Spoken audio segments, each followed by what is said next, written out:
Welcome back to Coffee Talk Apologetics. I'm Ben. I'm Levi. I'm Nevaeh. I'm Katura. For a second there, I thought he was just going to play for like 30 minutes. I forgot my lines. I'm going to disappear real quick. Okay, so episode 2. Mm-hmm. And we're off and running. And we're going to jump into the deep end because we're talking about tough questions for Christians to answer. And we're going to start out with Levi. We're going to start out with you. Yeah. So what's yours? Why do bad things happen to good people or good Christians? Why do Okay. they? I mean, I don't think anyone will have a perfect answer for that, cause, It's a tough one though. right. Yeah. But bad things happen to everybody, and that's part of living in like a sin-cursed world. You can expect that it's never gonna go away, but that doesn't mean God doesn't love you. That doesn't mean He's not there for you. He's a friend that's closer than a brother, and you can find comfort through other Christians, your church, Yeah. the Bible, and so yeah. So here's my question.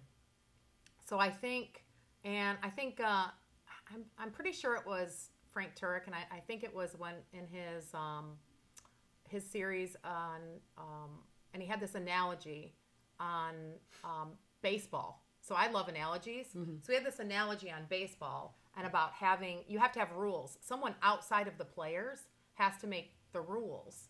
So I think, right, because if you come into baseball and everybody just makes up their own rules, then you don't really have a game. You just have a bunch of individuals playing different games with different purposes, right? Right. So you have to have something that transcends the players of the game, right? For there to actually be a game that has a purpose and someone that has authority to say this is how you play it or this is how you don't, right?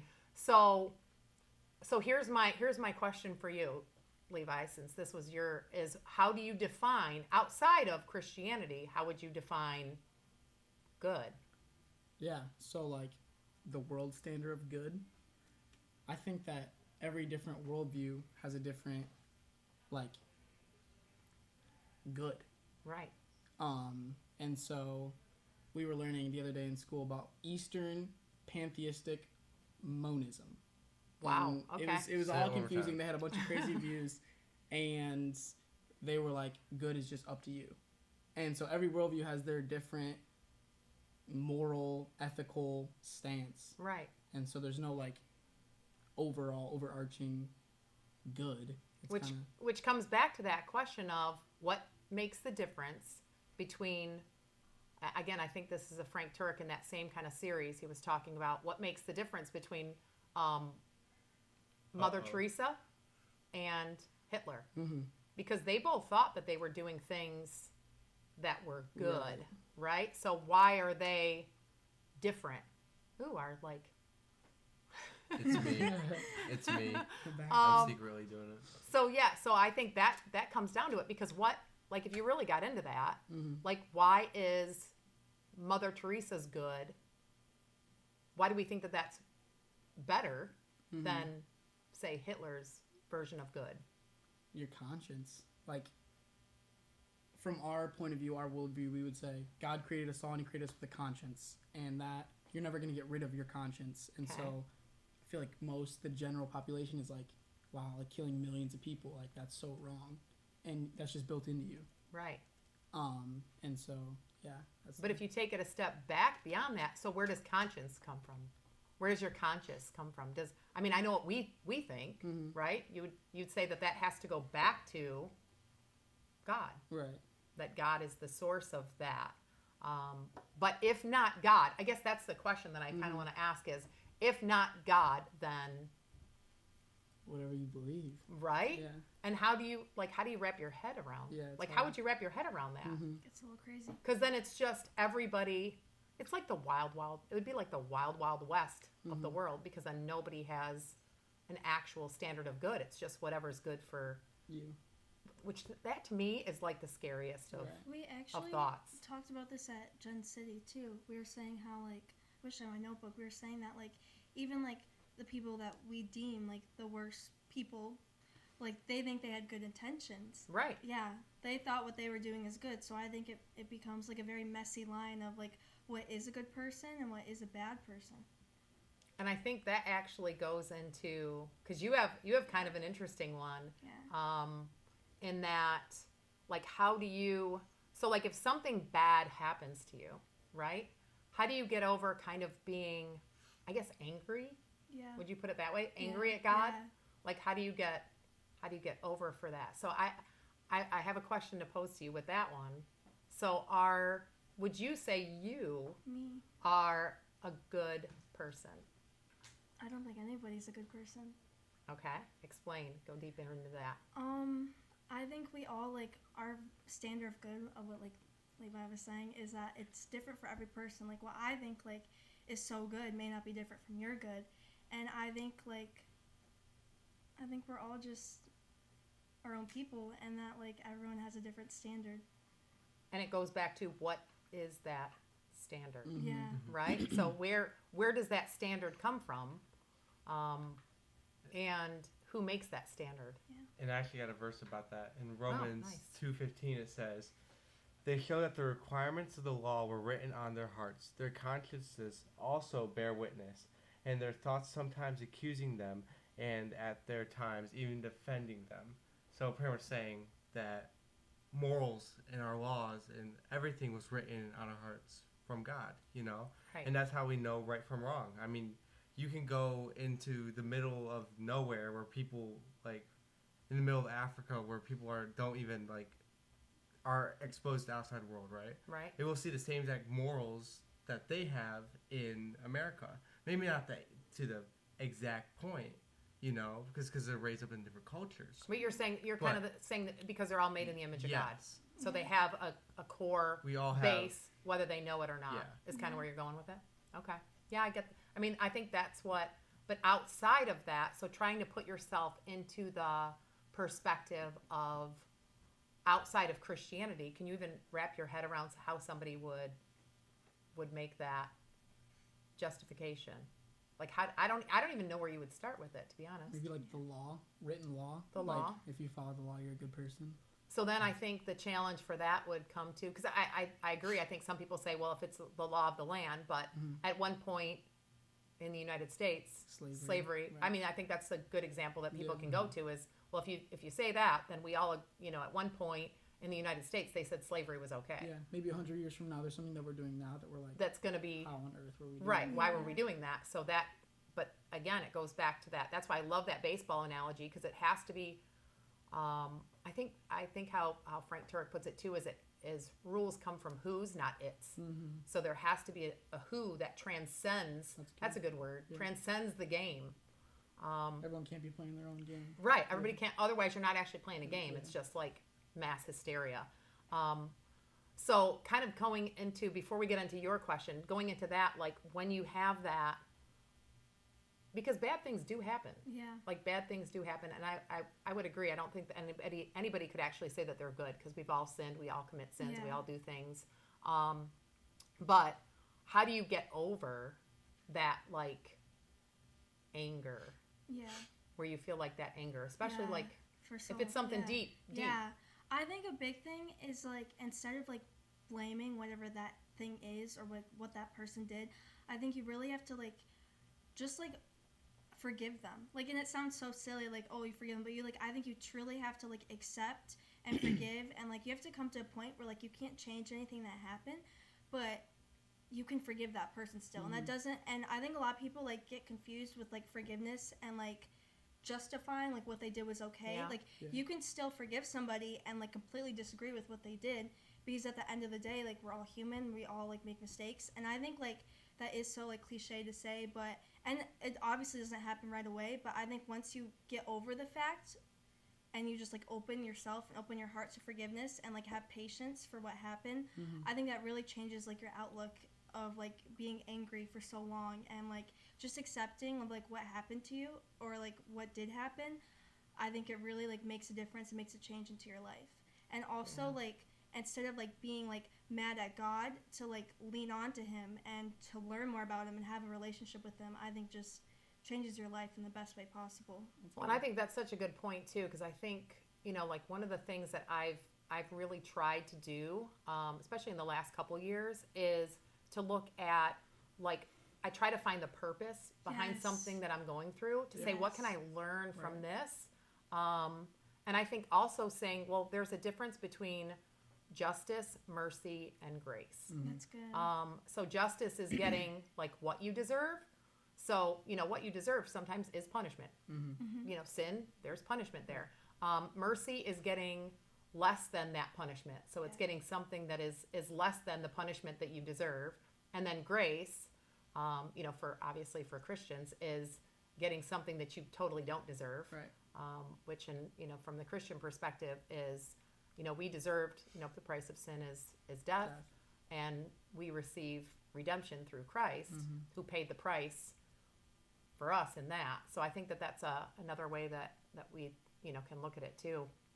And that's made a huge difference for me, is trying to look for the purpose behind things that happen instead of just focusing on but it's tough in that moment, right? Yeah. It's so tough, especially when you're like in it, Right. Yeah. when you're like going through it. Or something that happened to you a long time ago, like you forgave the person, Yeah. or you gave God the situation, but Right. you're still seeing the effects of that. Like you're still hurt by it, and And like, feeling the effects of it. it's like forgiveness isn't a one-time thing. You have to Yeah. forgive almost daily. Oh, mean, that's a depending good on point what too, it is, because yeah. you like still. Yeah, because You I still can feel it. forgive somebody for something on the spot, and maybe it'll really screw me over in 2 weeks, Yeah. and I have to forgive him again. Yeah. Because it's back in your head. Mm-hmm. Yeah. All right, and then Ben, your question. Oh yeah, and it's why is the New Testament reliable? And it That's also, a big one. There's so much stuff we can talk about with that, and it kind of in a way it kind of goes off of what you guys were talking about too. Is we can prove in a way that there has to be some supreme divine lawgiver above us, right? Love there has that. to be some sort of God above us, and so we can answer that question through the answer of morals, right? But then we have to go on. Okay, there's a moral lawgiver. There is a God, but what God is it? There's so many different theisms out there, but what is the true God? Right.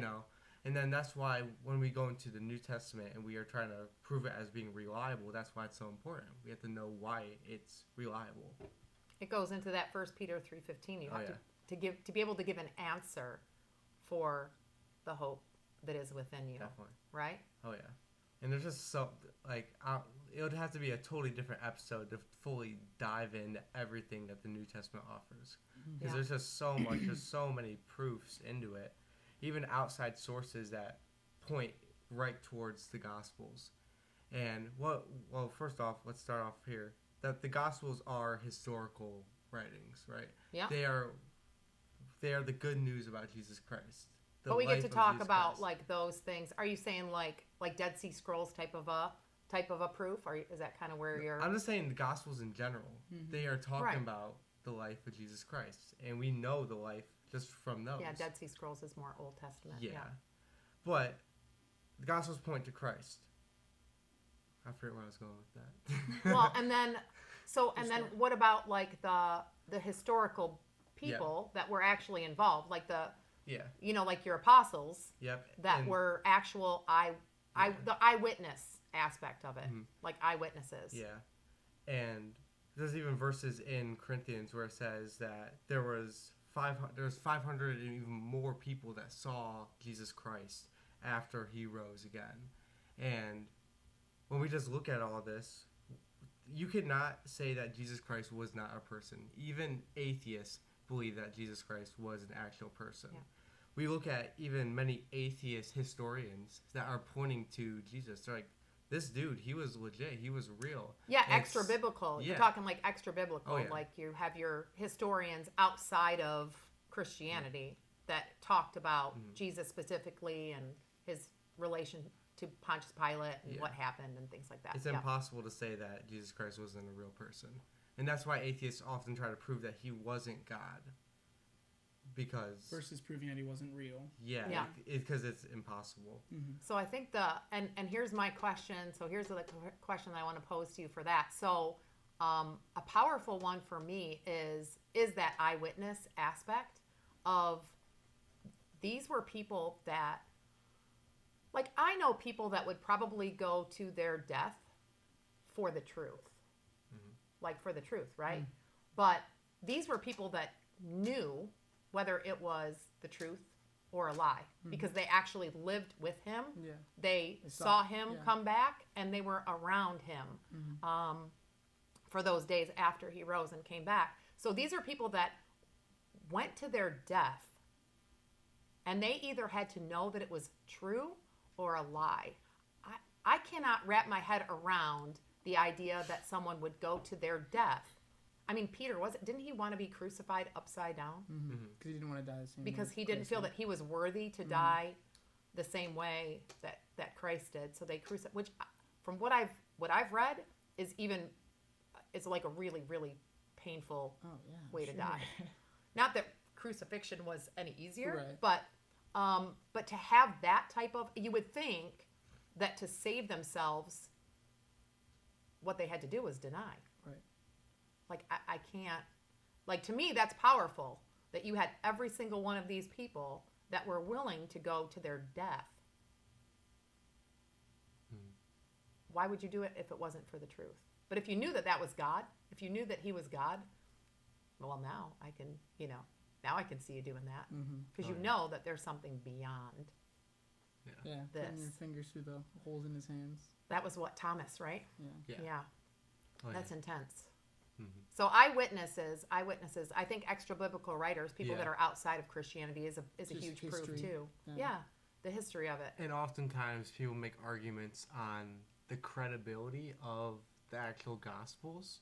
Because, I mean, that's where the big bulk of Jesus' life, where we get it from, Extra biblical people that talk about Jesus, they don't go into every single part about his life like the Gospels do. And so they often try to say, oh, the Gospels have been changed, they have been rewritten, they aren't reliable, But when we actually look at how they've been rewritten throughout the years and how many manuscripts we actually have of those, it's insane. We Which is really compared- interesting, yeah. right? Yeah. compare to any other rewritten document, like Aristotle's, Plato's, and we compare the number of manuscripts.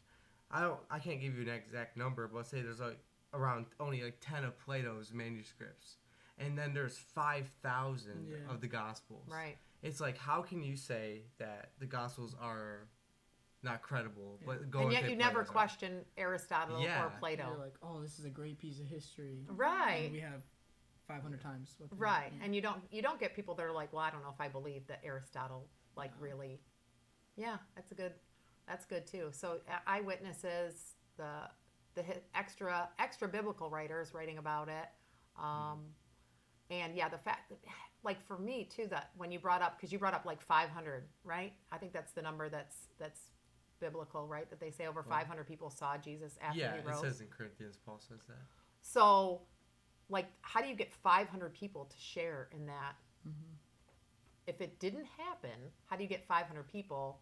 That's a lot, because those people back then would have known, right? They would have been like, no, that's not. But you don't get that. No. So I think that's huge too. And then, so next, that's a lot. Do you guys have anything else that you want to kind of add into the? Do you have anything? No, we've talked a lot about these three. These are three tough ones. Like I said, we were jumping into the deep end of Right. this, right? You can talk We're about like, it forever. Like, Yeah. you Yeah. can sit here for Literally hours. we could forever. talk about it like way more in depth, but Stay I think- tuned. yeah, stay tuned. Part two. Part three. So, but next episode, we're actually going to talk about that last, because the idea is for us to actually have conversations with people that are not Christians, Yeah. and saying that first question is, God is real. It's kind of a multiple choice. God is real. Do you agree, disagree, or I don't know? So that you kind of have a concept of whether they're a theist, not necessarily a Christian, but a theist, an atheist, or an agnostic. This question, what is a tough question that you either have for Christianity or that you've received as a Christian? Right. And then that third one, which will be the topic for episode number 3, which is, why does it matter? The why of what you believe. So why do you believe what you believe? And why does the why actually matter? Because why can't you just say, well, I just believe it. Because a lot of people do that, right? I mean, I know I've met Christians that, I think I definitely have said that before. Well, I just know it. I just Yeah. know it. But 1 Peter 3:15 does say that you need to be ready to give an answer for the reason of the hope that's within you, in meekness and fear. Sometimes the meekness and fear, I'm not so great at the meekness sometimes, so I have to work on that one. But I'm a work in progress. You are Um, unique. I'm messing around. So yeah, so I think this was a great. That was a lot of really tough questions. Oh yeah, we can talk for hours about Yeah. tough Everything. questions. It's good. That's awesome. So, all right, welcome. Thank you for tuning in to Coffee Talk Apologetics with Katura. Nevaeh. Levi. We went the other way around. Ben. Yeah. We did. We didn't even. We were like, I'm just She was gonna going and I start was it like, off. what's my name? What's my name? You're like, wait a second. I did Yeah. all this other conversation. Yeah. All right. See you guys next week for another episode of Coffee Talk Apologetics. Bye.